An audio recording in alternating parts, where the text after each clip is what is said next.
lang po our short message sila Mommy and Daddy.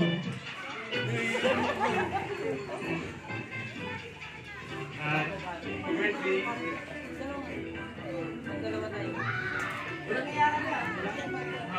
Oh, kamiyak!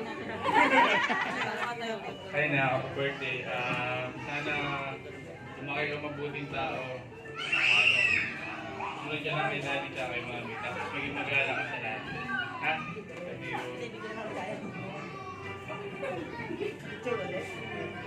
Alright, copy-paste na lang daw si Ma'am. Alright, birthday boy, make a wish and you may blow your candle. Blow!